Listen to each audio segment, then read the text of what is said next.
អំណាចជាភាពជឿជាក់នៅសតវត្សទី21ហើយអំណាចមិនវាស់ត្រឹមកងកម្លាំងប៉ុន្តែវាស់ដោយភាពជឿជាក់ស្ថាប័ននិងការយល់ដឹងសាធារណៈស្វាគមន៍មកកាន់ The Mask ថ្ងៃនេះខ្ញុំនឹងលើកឡើងក្រមប្រធានបទមួយគឺការរៀបចំទម្រង់នយោបាយហើយខ្ញុំនឹងលម្អិតនៅក្នុងវីដេអូនេះនៅសតវត្សទី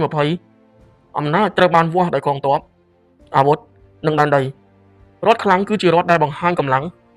ប៉ុន្តែសតវត្សទី21ត្រូវបានបំលែងទ្រឹស្ដីនោះយ៉ាងជ្រាលជ្រៅអ្នកវិភាគអន្តរជាតិដូចជាលោក Joseph ដែលល្បីដោយសារបង្កើតពាក្យ soft power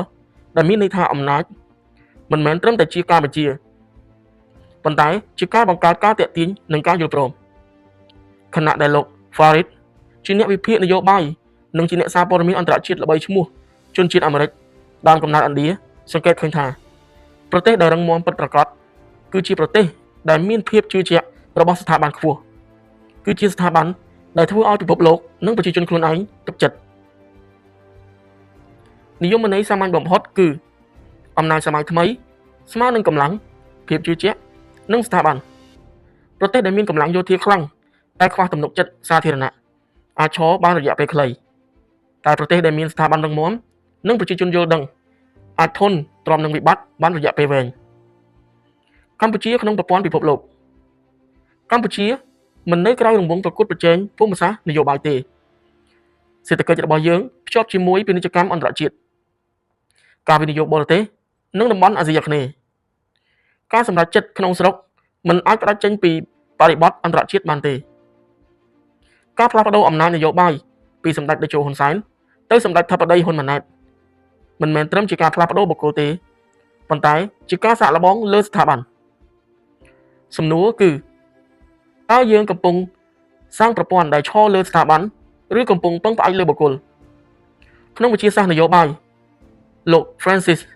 គឺជាអ្នកវិទ្យាសាស្ត្រនយោបាយដែលគិតគូរលើយុទ្ធសាស្ត្រនិងជាអ្នកនិពន្ធជនជាតិអាមេរិកដែលល្បីល្បាញដោយសារគំនិត The End of Story បញ្ជាក់ថាការអភិវឌ្ឍរដ្ឋពិតប្រាកដមិនមែនត្រឹមមានការបោះឆ្នោតទេប៉ុន្តែត្រូវមានរដ្ឋបាលមានសមត្ថភាពនិងច្បាប់មានប្រសិទ្ធភាពអំណាចជាភាពជឿជាក់នៅសតវត្សទី21ហើយអំណាចមិនវាស់ត្រឹមកងកម្លាំងប៉ុន្តែវាស់ដោយភាពជឿជាក់ស្ថាប័ន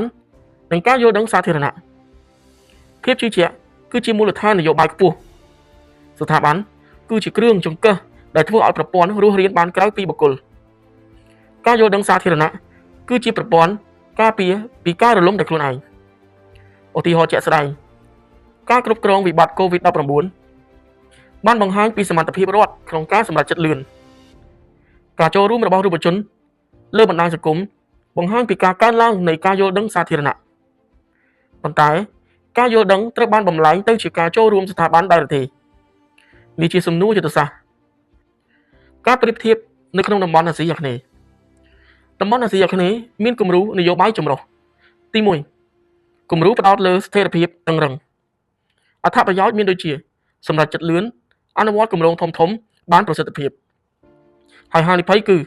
ប្រព័ន្ធពឹងផ្អែកលើបុគ្គលនិងភាពជឿជាក់អាចខ្សោយនៅពេលបំលែងអំណាចទី2គំរូផ្ដោតលើស្ថាប័នអត្ថប្រយោជន៍មានដូចជាប្រព័ន្ធធន់ទ្រាំខ្ពស់បដូរអំណាចដោយសន្តិវិធីហើយហានិភ័យគឺការសម្រេចចិត្តយឺតនិងមានការប្រកួតប្រជែងផ្ទៃក្នុងការសិក្សាអន្តរជាតិបានបង្ហាញថាប្រព័ន្ធដែលមានស្ថាប័នរឹងមាំទោះយឺតបន្តិចក៏អាចធន់ទ្រាំវិបត្តិបានល្អជាងកម្ពុជាស្ថិតនៅក្នុងចន្លោះការបំលែងសម្រាប់កម្ពុជាសំណួរមិនមែនត្រូវជ្រើសគំរូណាទាំងស្រុងទេតែសំណួរដែលត្រូវសួរគឺតើយើងអាចបង្កើតគំរូសមស្របនឹងប្រវត្តិសាស្ត្រនិងបរិបទសង្គមរបស់យើងដូចម្តេចស្ថិរភាពស្ថាប័នស្មើនឹងស្ថិរភាពបណ្ដោះអាសន្នស្ថាប័នគ្មានភាពជឿជាក់ស្មើនឹងស្ថាប័នទន់ខ្សោយប្រជាជនគ្មានការយល់ដឹងប្រព័ន្ធគ្មានមូលដ្ឋានតាមទស្សនវិភាគរបស់លោកខុនប៊ុននីក្នុងនាមជាអ្នកឯករាជ្យនិងគោលនយោបាយយុទ្ធសាស្ត្រនៃក្រុមហ៊ុន Management of Development and Creativity បានលើកឡើងថាការប្រកួតប្រជែងក្នុងតំបន់ថ្ងៃនេះមិនមែនប្រកួតតាមទំហំគម្រោងអភិវឌ្ឍទេប៉ុន្តែ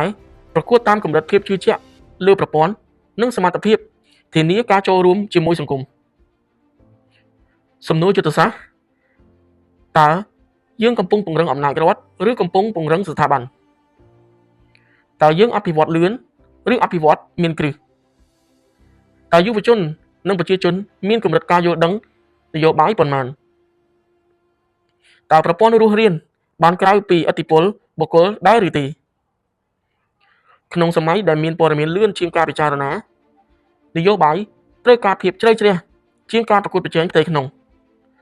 សំណួរមិនមែនថាអំណាចស្ថិតនៅដៃអ្នកណាទេប៉ុន្តែអំណាចនោះបង្កើតភាពជឿជាក់បានប៉ុន្មានពីខ្ញុំ Thomas ជួបគ្នានៅវីដេអូក្រោយ